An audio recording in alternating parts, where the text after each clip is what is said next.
Good morning, council. Good morning, Ms. Reed. Good morning, jurors.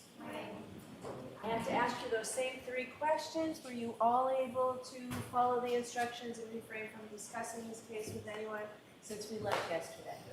Everyone said yes or nodded affirmatively. Were you also able to follow the instructions and refrain from doing any independent research or investigation into this case? Yes. Everyone said yes or nodded affirmatively. Did anyone happen to see, hear, read anything about this case since we left here yesterday? Everyone said no or shook their heads. Thank you very much. May we have Dr. Scordi-Bello, please?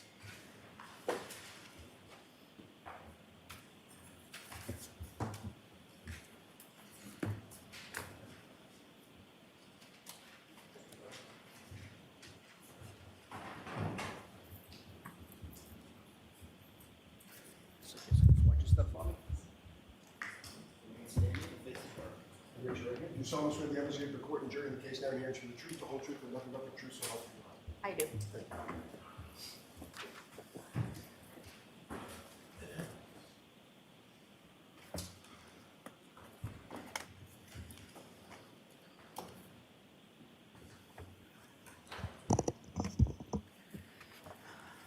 Whenever you're ready, Ms. Tillelli. Good morning, doctor.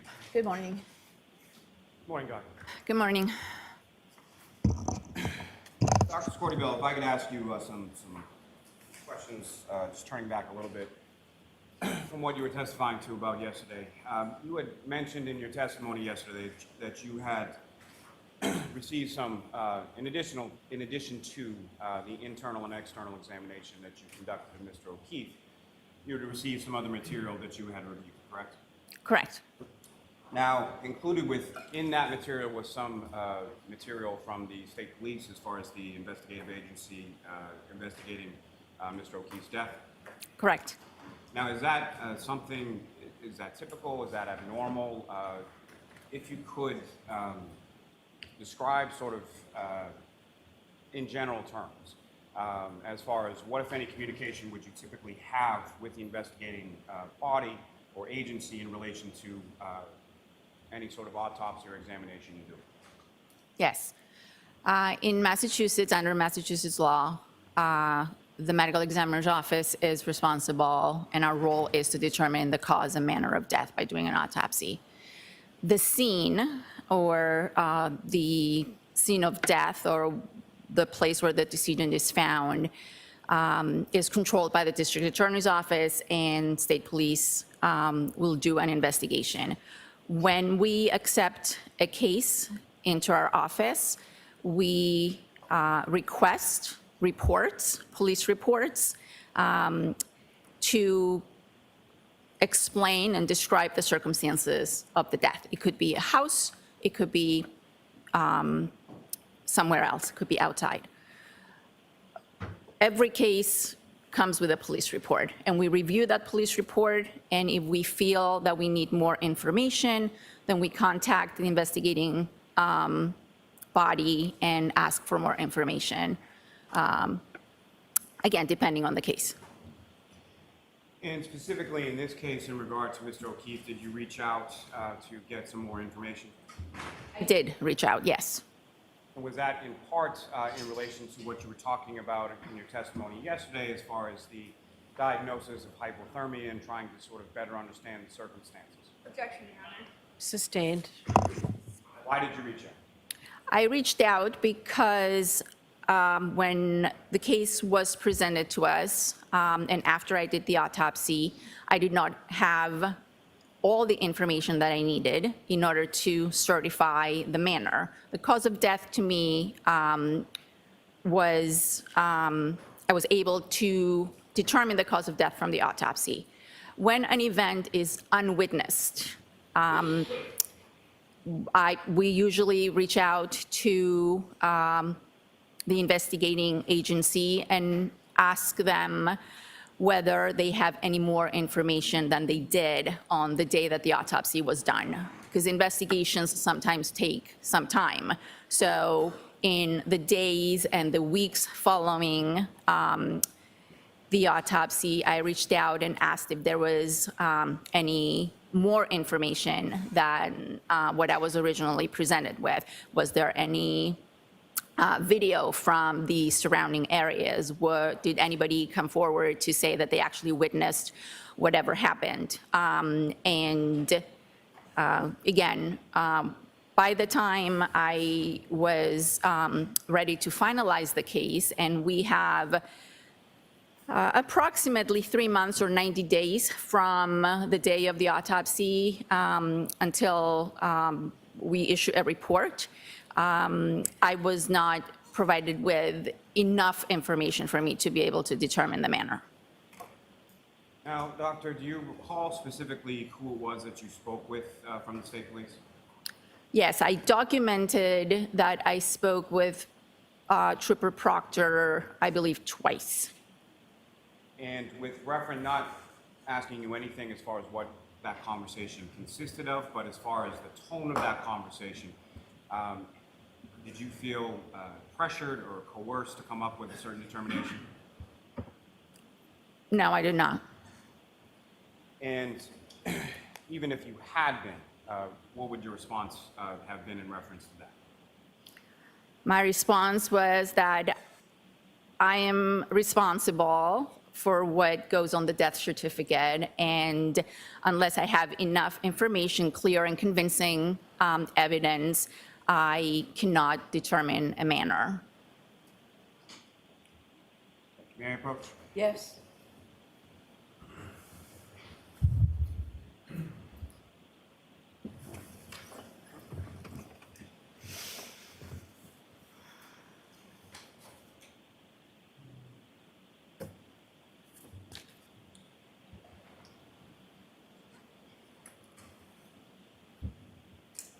Doctor, I'm showing you 5 photographs that I gave to you yesterday. Do you recognize those?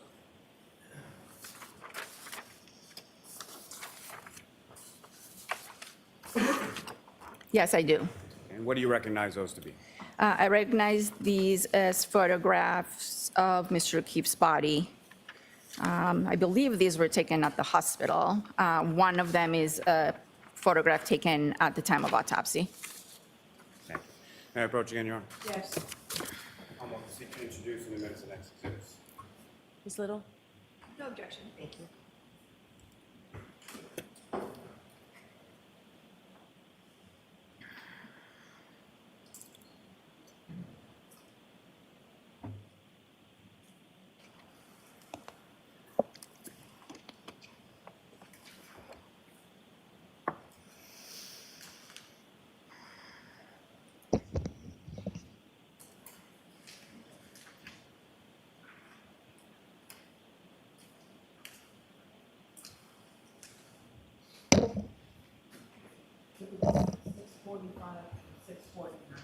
Thank you.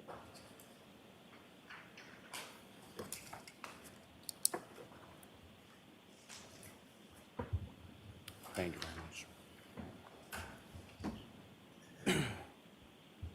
Your Honor, may I have a moment? I just want to make sure they're in the Yes. right order.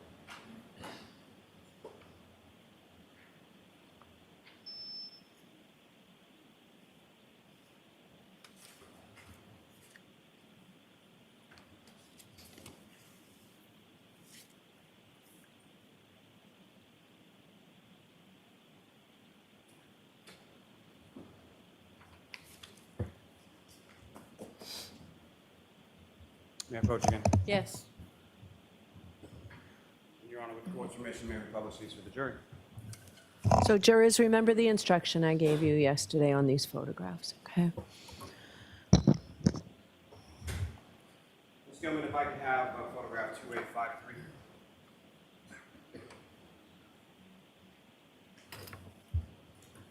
And doctor, do you recognize what's up on the screen? Yes, this is a picture taken of Mr. O'Keefe's body. And doctor, if you could, using the laser pointer that you have there, direct the jury's attention to what, if anything, you observe of significance in this photograph related to the injuries that you were testifying about yesterday. Yes, so first thing you notice is the medical intervention, which I talked about yesterday. There's defibrillator, adhesive pads on the chest. There is what's known as a C-collar, a cervical stabilization collar for the neck, and he has been intubated prior to going to the hospital. The injuries that are obvious in this picture include the abrasions on his right forearm and arm. And you can see here, there is discoloration of the upper eyelid of the right eye with some blood that's dripping. That's the orbital or supraorbital ecchymosis that I described before with we're too far to see the very, very small laceration that is present there, but that's what's causing the bleeding. And Ms. Gilman, if I could have photograph 2857.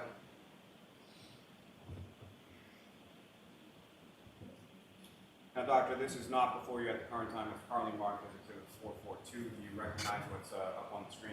Yes, this is a picture of the abrasions that I described in my report, posterior upper arm and forearm. You can see that they have some sort of pattern to it.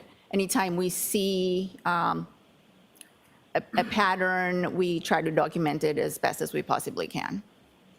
Now, doctor, with reference to these injuries as far as the abrasions to Mr. O'Keefe's right arm, what, if any, role would that play as far as your determination as far as cause of death of Mr. O'Keefe? These are superficial abrasions to the skin. They are not lethal. They're not contributory to the cause of death. The trauma that I observed on the head along with the hypothermia are the two factors contributing to his death. These are present, they're noted, they're described, they're photographed, but I do not know how they came to be, and I did not contribute them to the cause of death. Ms. Gilman, if I could have photograph 2860. Doctor, returning to the exhibits or the photos that you have before you, do you recognize what's up on the screen here? Yes, this is a photograph of Mr. O'Keefe's right hand. This is the dorsum or the dorsal aspect of the hand as opposed to the palm. And you can see that there are some contusions or bruises. There's a larger one here and two very small ones here. This particular contusion has two pinpoint small defects associated with it. I believe this could be due to attempts at gaining IV access during the many attempts of resuscitation, but I cannot be absolutely sure. Ms. Gilman, if I could have photograph 2865. And Dr. Scortibello, if you could, again, using the laser pointer, direct the jury's attention to what, if anything, of significance you note in this photograph. Again, this is a slightly closer view of Mr. O'Keefe's face. You can see the discoloration, the ecchymosis on the right eye with a slight amount of bleeding. You can see here that there's also some discoloration of his left eyelid. And doctor, with reference to the other injuries that you were testifying about yesterday, as far as the small cuts or abrasions or lacerations, are those visible in this photograph as well? I can't hear your question. If you could just repeat it and a little louder. Sure. My apologies, doctor. With reference to this photograph, as far as your testimony yesterday in regard to the other smaller injuries around the nose and eyes area of Mr. O'Keefe, are those visible in this photograph as well? You can see some discoloration of the nose, but this is not a very good picture of it. I think there's a linear abrasion on the left side of the nose that I described, and it's probably this. Ms. Gilman, could I photograph 2877? And doctor, if you could, again, using the laser pointer, direct the jury's attention to what, if anything, is significant you observed in this photo. Yes, this is a view of the left side of Mr. O'Keefe's face. You can see the discoloration of the left eyelid, and now you can see this linear abrasion on his nose and a small abrasion more towards the middle of his nose. Ms. Gilman, lastly, from this set, if I could have photograph 9488. Same, Dr. Scotti-Bello, if you could, using the laser pointer, direct the jury's attention to what, if anything, is significant you observed in this. This is the laceration to the back of Mr. O'Keefe's head. You can see this defect here. It's ragged. It's a typical classic blunt impact injury, and you can see the abrasion, the scrape that is adjacent to it. Thank you, Doctor. Ms. Gilman, you can take that.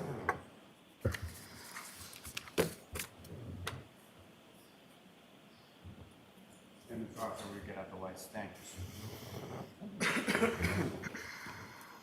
Now, Doctor, with reference to what you were testifying yesterday as far as the subscapular bleeding, the bleeding under the scalp, was that more or less prominent on one side versus the other side of Mr. O'Keefe's scalp?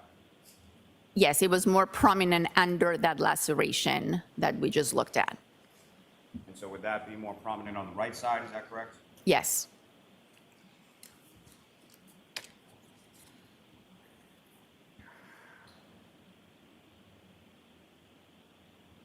Now, you testified yesterday about a blunt object injury in relation to the injury to the back of the head, then leading to the fractures and the bleeding in the brain, correct? Correct. And then further leading to the ecchymosis, is that correct? In the eyes, yes. Now, that blunt object, what, if anything, can you say about what that blunt object could be? Could be any blunt object. Now, from your training experience with reference to the number of autopsies and examinations that you've conducted over the years, would that blunt object, the possibility, include the ground, especially if it was frozen ground? Objection. Ask the question differently. The injuries that you observed to the back of Mr. O'Keefe's head, skull fracture, would that be consistent with a fall to the ground? It could be.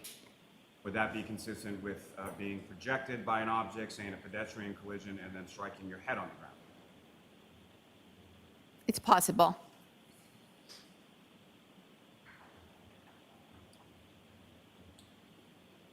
Now, the arm injuries that you observed, would those be consistent with scratches from either glass or a piece of plastic or a piece of metal? It's possible. And the injuries that you observed, would that be consistent with injuries that you observed in other cases of a pedestrian collision? They're not the classic pedestrian injuries that we observe, no.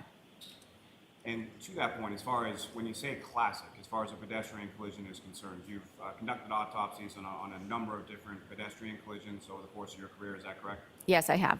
Do they all sort of mirror each other? Is there sort of a disparity depending on how the person interacted with the car? Objection. Sustained. Watch the form, Mr. Lally. What, if anything, are every injuries from a pedestrian collision the same? No. And why not? It depends on many factors. It depends on the position of the body, of the pedestrian or the person being struck. It depends on whether they are moving or standing still. It depends on the speed of the car. It depends on whether brakes were applied or not. There's a lot of factors that come into play. Would another factor be sort of the shape of the vehicle that strikes a pedestrian? That's also possible. Yes, that's a factor. And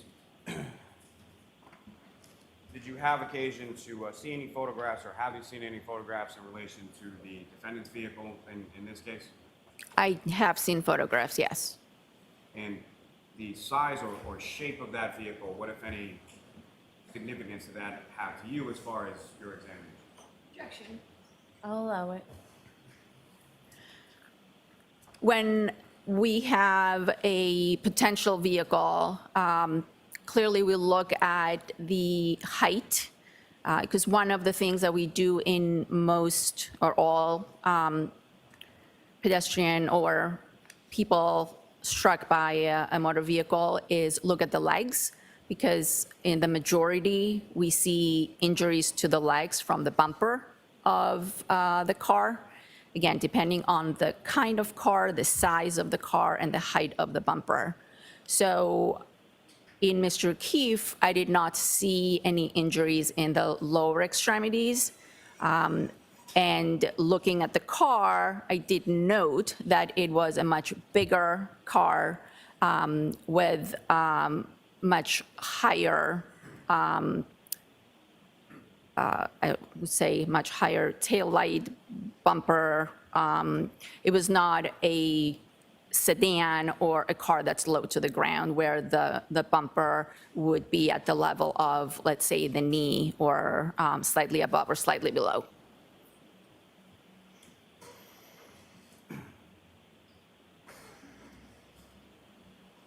And again, I believe yesterday in your testimony, you indicated that the skull is a pretty thick bone, is that correct?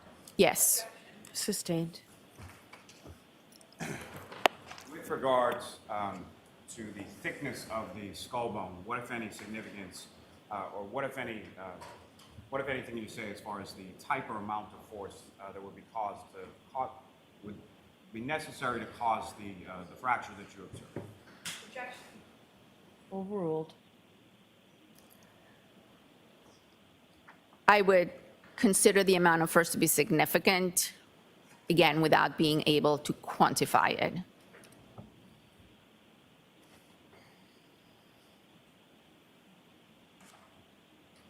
May I have a moment, Your Honor? Yes.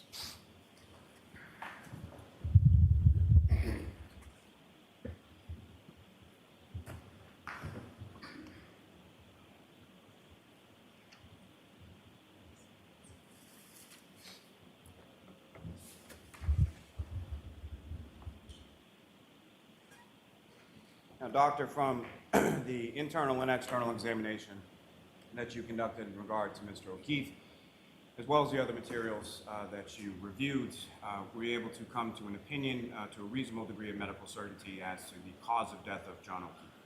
Yes, the cause of death was due to blunt impact injuries of the head and hypothermia. Thank you, Doctor. Your Honor, I have no further questions. All right, cross-examination?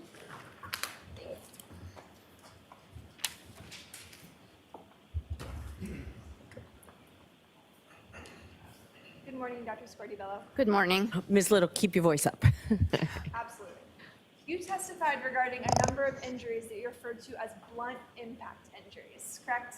Yes, And to be clear, blunt impact injuries are a very, very large category that includes contusions, lacerations, abrasions, and fractures. correct. And you testified similarly that a blunt object can also refer to a large range of objects. Is that right? Correct. And I think yesterday you gave the example of a microphone being a blunt object. Correct. It could also include something like a baseball bat, Correct. a dumbbell, Could be. the ground, Yes. or a German Shepherd's claws. Claws. Possibly, yes. You'd agree that John O'Keefe had a number of blunt impact injuries on his face, on his head, and his right arm. Yes. Besides his right arm, which we'll discuss in a second, taking his body from the neck down, he did not have any significant injuries. From the neck down. Not significant, no. Let's take those one at a time. No injury whatsoever to his shoulders. Correct. No injuries whatsoever to his chest area, aside from sort of the CPR-related injuries that you discussed. Yes, correct. And that was in the sternum, is that right? It was in the ribs, just adjacent to the sternum, yes. Okay. No injuries to his torso, other than that. No, No injuries to his back.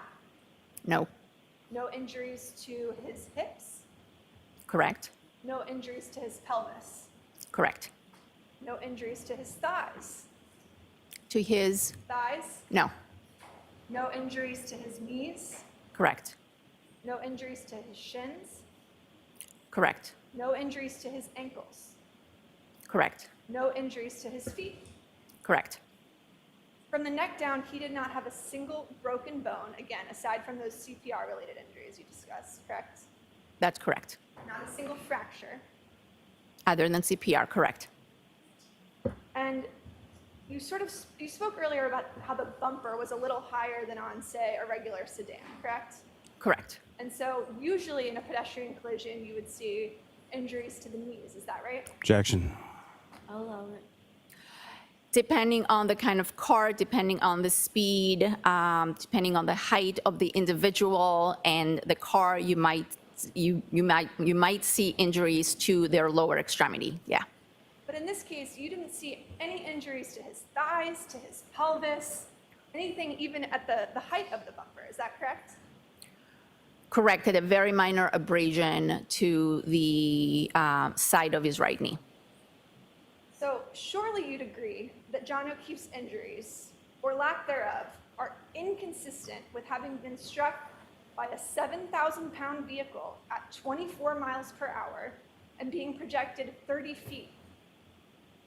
Objection. Sustained. Break it down, ask it differently.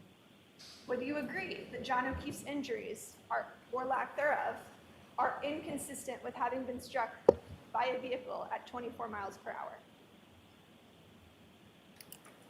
I would say it's likely and unlikely at the same time, depending on the position of the body and the vehicle in question. Well, let me give you a hypothetical. Let's say the person were standing with their arm like this, and they were struck by the rear taillight of a vehicle at 24 miles per hour. Would you agree that his injuries are inconsistent with that scenario? Objection. Sustained.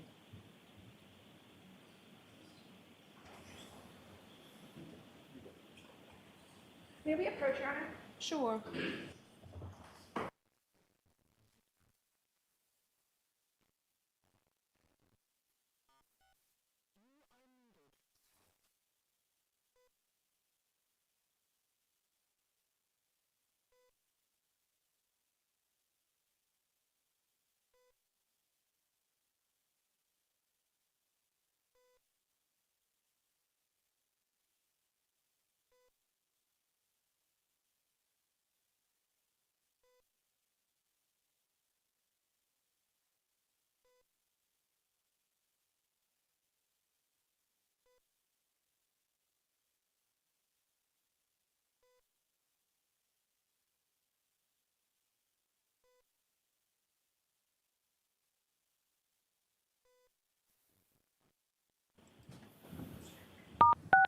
You are unmuted.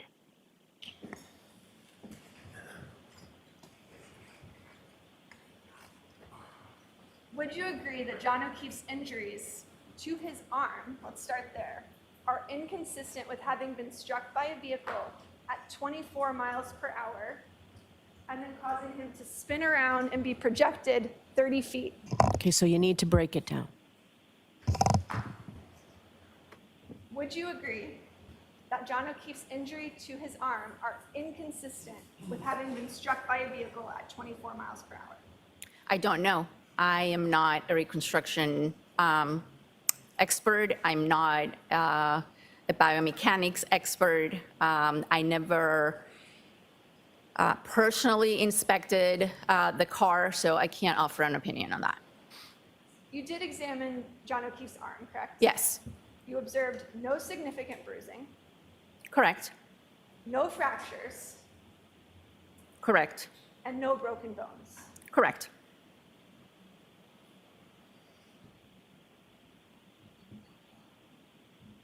like to talk about the injuries to John O'Keefe's face.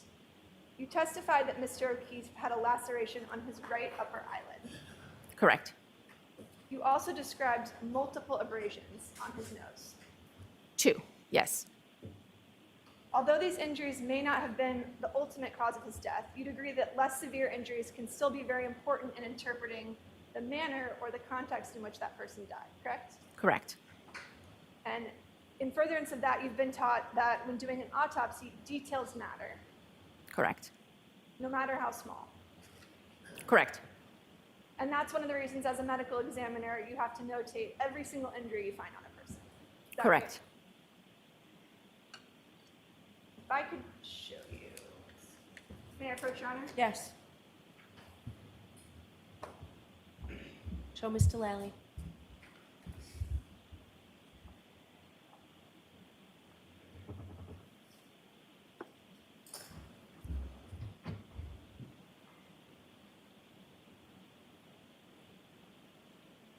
Do you recognize that photograph? I do. And is that a photograph that was taken in connection with your autopsy?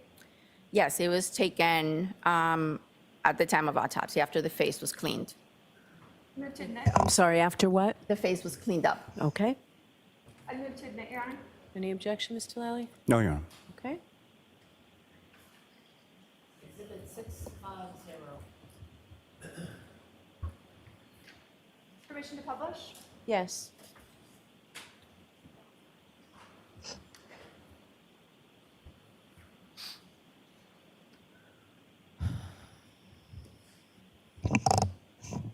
Are these the facial injuries that you were testifying to earlier? Yes. And could you kind of describe in that photograph what injuries you observed to his face? The orbital ecchymosis on both eyes, the small laceration to the right eyelid, the abrasions on the nose. And you testified that the injuries to his face were also the result of a blunt force trauma. Correct. So that's the laceration to the eye and the 2 abrasions that we see there on his nose. Correct. And you agree that those injuries don't just manifest out of nowhere, right? Absolutely. They have to originate from something. Yes. Would you agree that his injuries to his face are consistent with having been punched?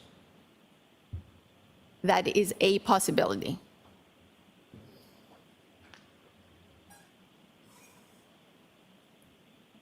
You can take that down, Mr. Bates. Thank you. Your internal examination notes also cite a tongue laceration on the right front of the victim's tongue. Do you recall that? Yes.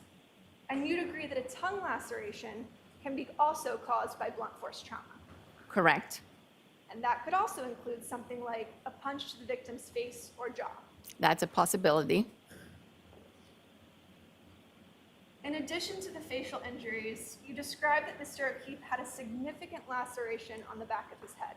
He had 1 laceration to the back of his head. Correct. I believe we saw a photograph of that a Yes. little bit earlier. You testified that the skin around the laceration on the back of his head was also scratched. Do you recall Yes. that? I do.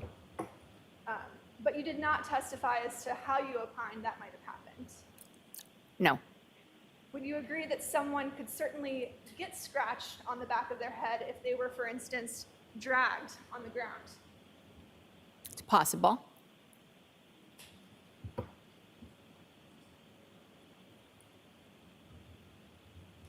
You described the open wound to the back of his head as a laceration, which is sort of a blunt force injury that's not the result of sharp force trauma. Is that right? Yes.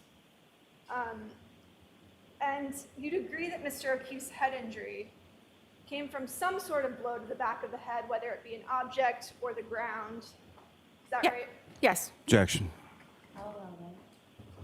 And that injury could be the result of falling backward from a standing position onto concrete. It's possible. It could also be the result of being struck with a large object such as a baseball bat or a barbell. It's possible. In other words, it was an irregular laceration that resulted from some blunt force trauma. Correct. I'd like to sort of circle back to those injuries to Mr. O'Keefe's arm. You testified that there were, again, no fractures, no broken bones, no significant contusions. Correct. But you did describe the wounds to Mr. O'Keefe's arm as having discrete linear abrasions, which were caused by some sort of blunt object, correct? Yes. What does discrete mean?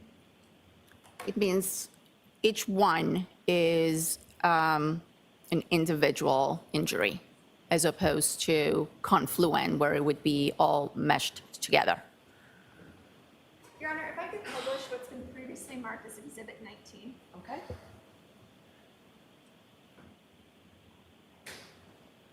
And these are sort of the linear wounds that you're referring to.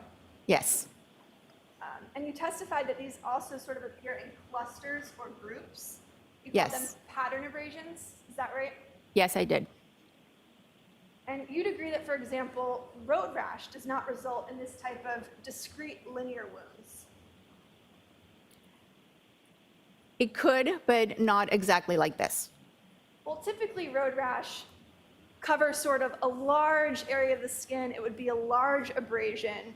I mean, you've seen numerous cases of road rash in your Yes. career.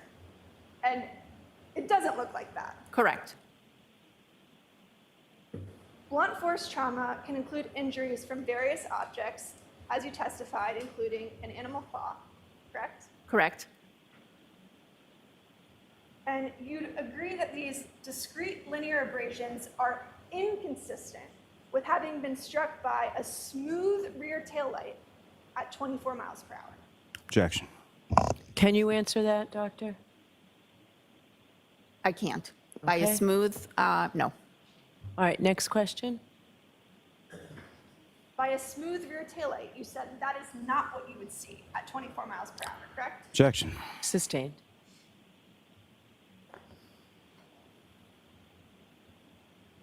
As you testified earlier, you've indicated that based on the facts that were presented to you, you don't know what caused those significant scratches on Mr. O'Keefe's right arm. I do not.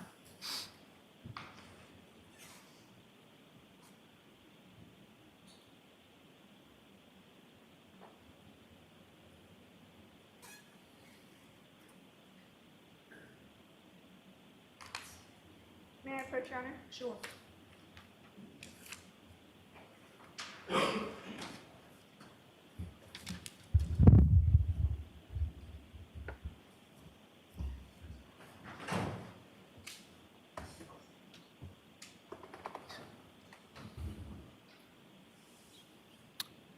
If I could just see what was. Oh, I'm sorry, Mr. Lally.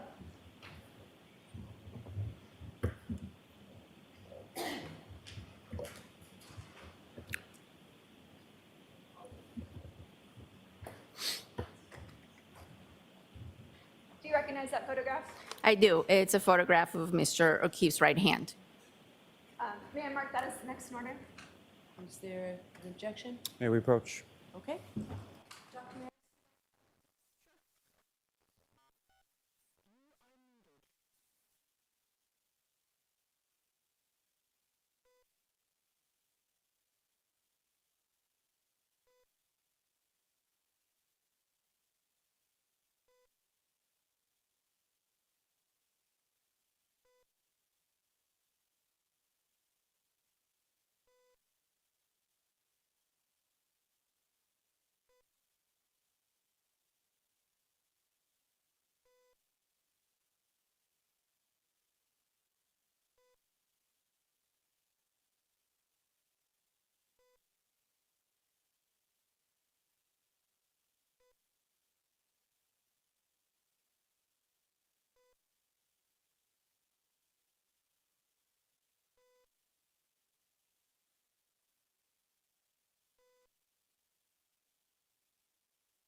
You are unmuted.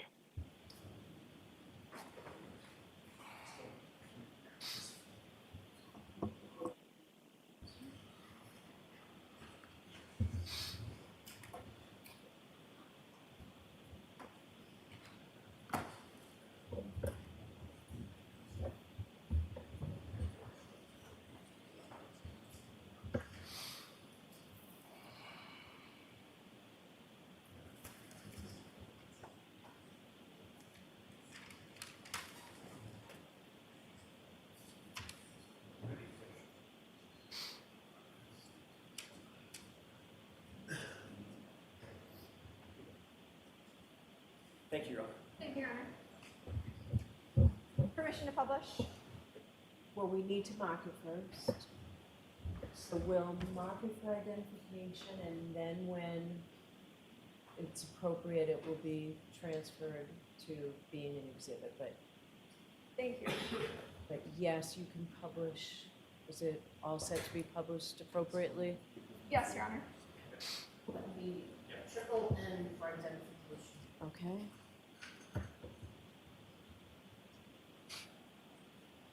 Dr. Scordivello, you indicated on direct examination that at least that one of the bruises from Mr. O'Keefe's right hand could potentially be attributed to an attempt to get IV fluid into the hand. Is that correct? Correct. During the course of your conducting your autopsy, you reviewed records from the Canton Fire Department and EMS, as well as Good Samaritan Hospital. Is that correct? I did.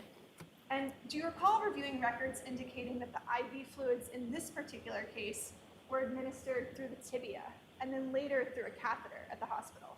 Yes, they were administered through intraosseous lines in both legs, shins, and at the hospital, they were administered through a femoral central line. Yes, And you'd agree that bruising to the backs of hands is also consistent with defensive wounds. yes, that's correct. And there are actually 4 separate distinct bruises outside of the one that you discussed earlier on Mr. O'Keefe's right hand, correct? Yes, I would say 3, but I can see how you would say 4. 1, 2, 3. That might be 1 together. But yes, I can see how you would say 4. And you testified yesterday that there was also an injury to Mr. O'Keefe's left hand. There was a vague contusion on his left hand, correct? You were asked by Mr. Lowry. Can we on- take this down now, Ms. Little? Yes, Your Honor. You testified on direct examination that you didn't see any sort of obvious signs of a fight because Mr. O'Keefe's fingernails were intact and you didn't observe any fractures on his hands. Is that right? Correct. But broken fingernails and fractured hands aren't the only observable signs of a fight. Isn't that correct? That's correct. In fact, you noted a laceration over his eye. Yes. You noticed multiple lacerations on his nose. Abrasions on his nose, yes. I missed Yes. that. Multiple abrasions on his nose. Correct. You noticed a laceration to his tongue. Yes. You noted the contusions on the back of his right hand, Correct. the injury, the contusion to his left hand as well. Correct. And as you just testified, bruising on the back of hands may be consistent with defensive wounds. It could be. So in fact, if you have a body that presents with a laceration to one of the brows, a laceration or abrasions to the nose, an egg over an eye, contusions and abrasions on the hands, and a laceration to the tongue, these injuries are consistent with a physical altercation, correct? Objection. Sustained.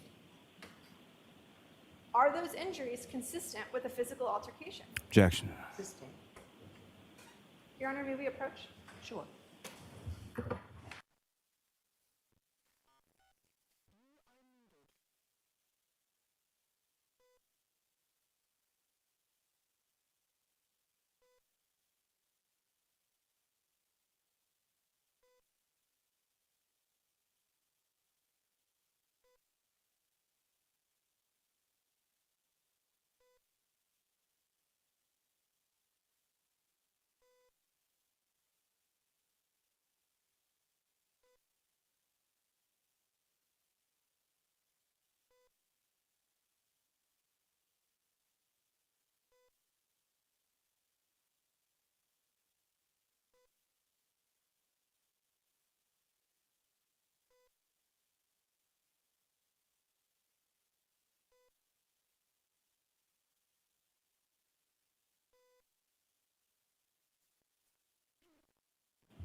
You are unmuted.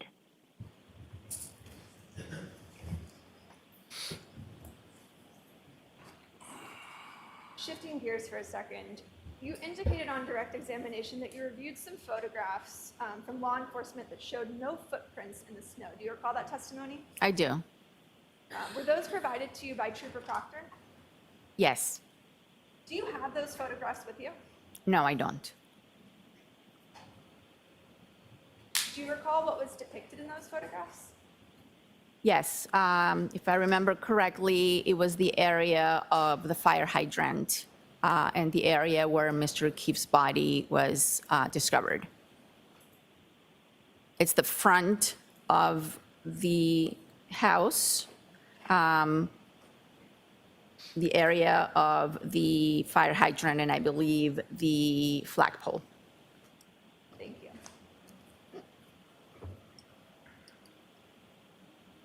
You testified that Mr. O'Keefe had multiple fractures to his skull, but that they seemed to be originating from a single point of impact on the back of his head. Is that correct? It appeared so, yes.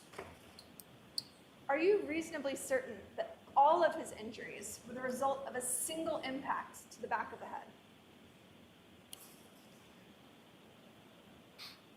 It could be a single impact.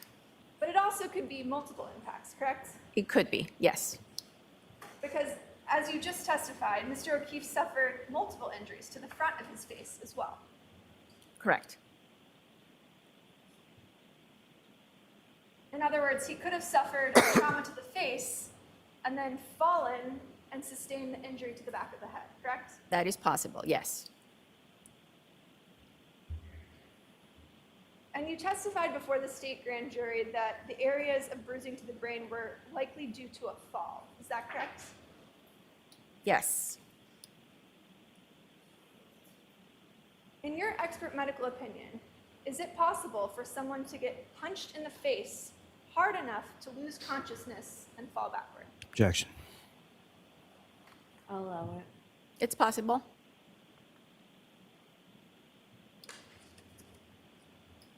If I can have one. Sure.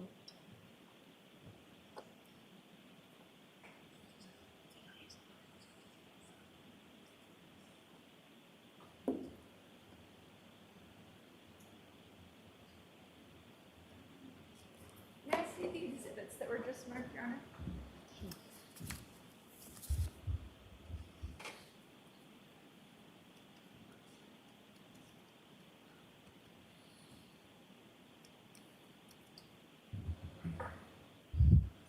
Your Honor, if I could have permission to publish what's been previously admitted as Exhibit 19. Yes.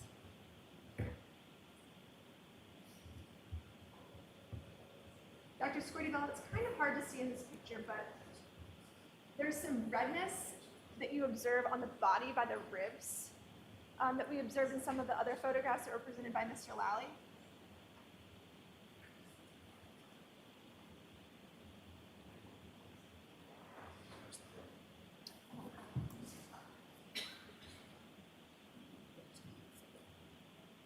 Could we have just a moment, Your Honor? Yes. Let's do it. May I approach, Your Honor? Yes.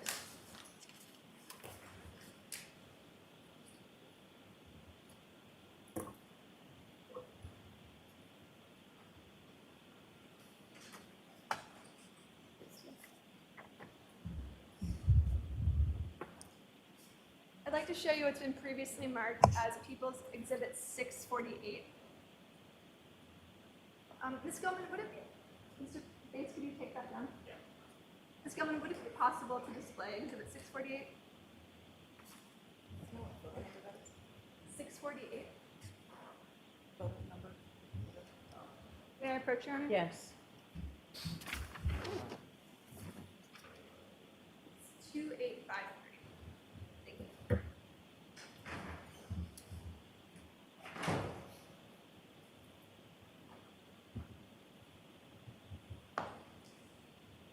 Dr. Squirty-Bell, you were shown this photograph by Mr. Lally on direct examination. Yes. Do you see the redness sort of next to his rib cage on the bottom? Correct. Yes. What is that? That is liver. Lividity? Lividity, yes. Can you describe for the jury what lividity is? Yes, lividity is the pooling of blood to the dependent areas of the body after someone is deceased. So even though it sort of appears to look like a bruise, that's lividity, correct? That is lividity, yes, it goes all the way down. And it's not the result of an injury. No. Thank you. No further questions. Okay, the lights, please. Thank you. Mr. Lally? Yes, Your Honor.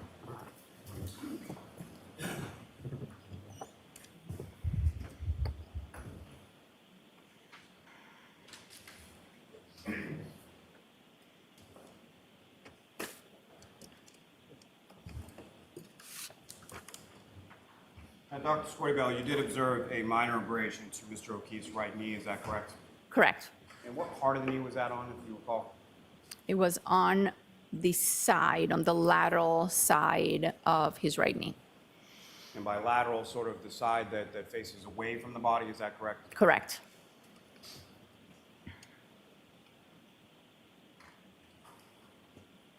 You were asked whether or not the small injuries on Mr. O'Keefe's face could possibly be from a punch, is that correct? Correct. You said that's one of the possibilities, is that correct? Yes. What are some of the other possibilities? Could be impact during a fall. It could be coming in contact with any blunt object in the snow. Would glass be a possibility as far as a blunt object? It could be under certain circumstances. Piece of plastic under certain circumstances as far as a blunt object, would that be also a possibility? Correct, yes. Now, as far as the abrasion near the laceration on the back of Mr. O'Keefe's head, you were asked some questions about whether or not that could be from dragging, correct? Correct. Now, as far as injuries or abrasions concerning dragging, would it be typical to see just one isolated abrasion in the area of a laceration? Not typical, but possible. Could that also be a result of the blunt impacts or, as one of the possibilities you testified before, from hitting the ground? Yes. Now, you were asked about hitting the ground and specifically hitting concrete. Would that impact injuries to the back of Mr. O'Keefe's head also be consistent with striking his head on frozen ground? I'm sorry. No, I'll allow it. Can you repeat the question? You were asked a question on cross-examination about the laceration and abrasion to the back of Mr. O'Keefe's head being consistent with striking his head on concrete, correct? Yes. Would that also be consistent with striking his head on frozen ground? Could be, yes. You were asked about certain wounds as being a possibility of defensive wounds. What are some of the other types of defensive wounds that you would expect to see that you did not see in this case? I would expect to see, or I have seen, multiple bruising to the, again, posterior aspects of the forearms. I have seen cuts, lacerations, depending on how a person might be defending themselves, the position of their arms. And would that also include breaks in the fingernails and fractures to the hands? Objection. Watch the form, Mr. Lally. Sustained. What, if anything else, would that include? It might include bruising to the knuckles. It might include broken fingers. Now, with reference to the injuries that you were asked about with respect to Mr. O'Keefe's right hand, would those also be consistent with impact from a blunt object as well? They are blunt impact injuries, yes. Now, again, if I could, just with reference to, you were asked about different possibilities with the skull fractures and bleeding in the brain. What is your opinion as to sort of how that was caused and sort of, if you could again just go through your opinion as to the head injuries, the skull fracture, and the bleed. Objection. Ask it again, Mr. Lally, in a different way. You were asked about some possibilities. What is your opinion as to how those injuries were sustained or manifested in Mr. O'Keefe? I don't know how they came to be. I described them and I stated previously that they are consistent with a fall to the back of the head. And so I'm sorry, Doctor. My question is more geared towards as far as the single impact to the back of the skull and then sort of radiating fractures in the skull. If you could explain that in reference to the subdural hemorrhage, subarachnoid hemorrhage, and the ecchymoses that you observed. Again, a single impact with a fall could cause all the injuries that we're seeing in the brain and the skull. Thank you. I'm no further. No further questions. All right, doctor, you are all set. Thank you very much.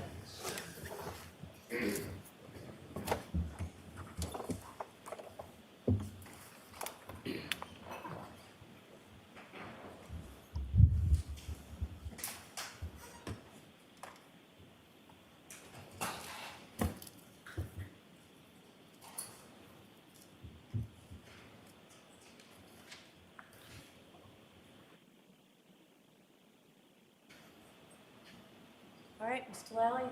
Thank you, Your Honor. Commonwealth rest. All right. Your Honor, the defense would move the court for, So I'm going to stop you right there.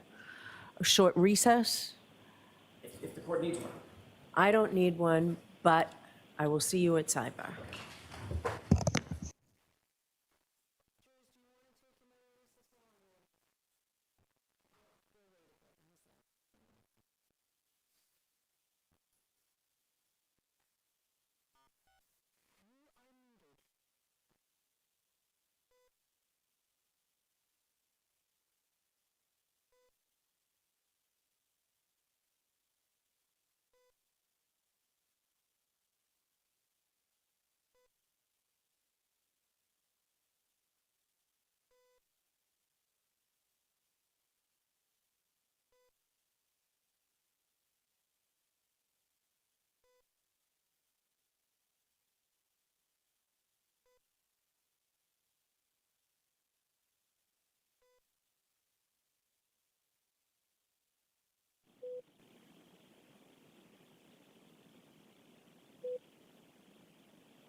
seated, court is in session.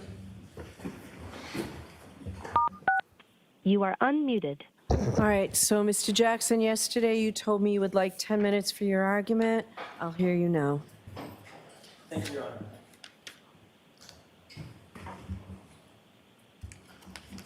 Your Honor, I'll be brief. The court must consider, after viewing the evidence in light most favorable to the Commonwealth, whether a rational jury could find the elements of the charges beyond a reasonable doubt. And here, the case that the Commonwealth has submitted to the jury after resting is insufficient to meet such a finding. There's no question but that with this particular prosecution in this particular case, no reasonable or rational jury could come to a unanimous verdict in favor of the Commonwealth. I want to, if I can, focus my argument on count 1, 2, and 3 and a specific element of each count. Okay. In each one of those counts, there must be evidence that the vehicle killed John O'Keefe. There has been no competent evidence presented in the Commonwealth's case that Karen Reed's vehicle actually struck John O'Keefe. There's been conjecture, there's been speculation, but no actual competent evidence. The Commonwealth's entire case relies on a theory built on the shoulders of a trooper named Joe Paul, who testified a couple of days ago. And his theory, according to the Commonwealth, is that John O'Keefe's arm was struck, he was spun around in sort of a pirouette, he was projected 30 feet to the left, hit his head on a curb or the road in the intervening time before coming to a final rest spot about 30 feet away. Everything in the Commonwealth's case, everything relies on that theory of damage to the taillight at the scene. If a rational jury could not unanimously determine that Trooper Joe Paul's theory is true beyond a reasonable doubt, then we believe the motion has to be granted. There is no competent medical evidence to support that theory. There's no competent physical evidence that the taillight could break and shatter in the way that they've suggested, and that the arm would not have any breaks or shatters or any damage, any additional damage. There's no evidence how getting hit in the arm could actually launch a body 30 feet, as per the Commonwealth's theory. And there's no evidence how a body hit by a 7,000-pound SUV could sustain no injuries from the neck down, which we just heard this morning. The evidence before the court, the only evidence that is before the court, is that the Commonwealth's own medical examiner does not believe this is a homicide. And she went on this morning to say that in her expert opinion, the injuries are not classic pedestrian injuries. And they are, every single one of them, consistent with a physical altercation. Calling a witness to simply espouse an opinion like Trooper Paul did that belies science, common sense, or even logic, that's not enough to get the case to the jury. The light most favorable to the Commonwealth does not mean that the court must believe the Commonwealth's witnesses. What it means is that if there is a rational controversy in the evidence, the court must accept that evidence that favors the Commonwealth. But here, there is no rational controversy. As put or expressed in Commonwealth versus McCormick, it's a 2023 case found at 491 Mass 848, pinpoint site 860, quote, where the Commonwealth's evidence is entirely circumstantial, it cannot meet its burden if the evidence equally supports inconsistent propositions, as resolution of such a case necessarily requires conjecture or surmise. In our view, there is no question that there's no rational controversy related to the Commonwealth's theory. Trooper Paul's theory is by definition not rational, it's not reasonable, and it's basically based entirely on conjecture. And that's why, in our view, the court is required to find Ms. Reed not guilty of counts 1, 2, and 3. It's because each of the counts, as I said at the beginning, necessarily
glad to meet you guys.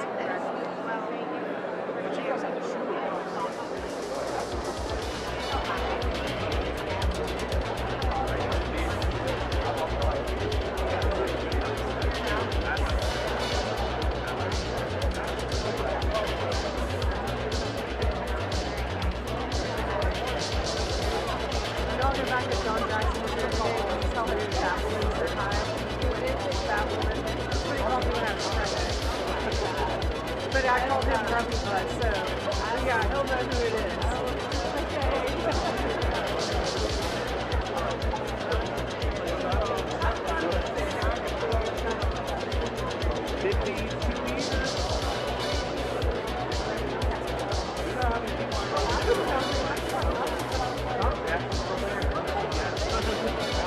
He will never leave.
Thank you all for joining us. If you have a seat in between you, please scoot over so we can fit everybody. Thank you.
Aye.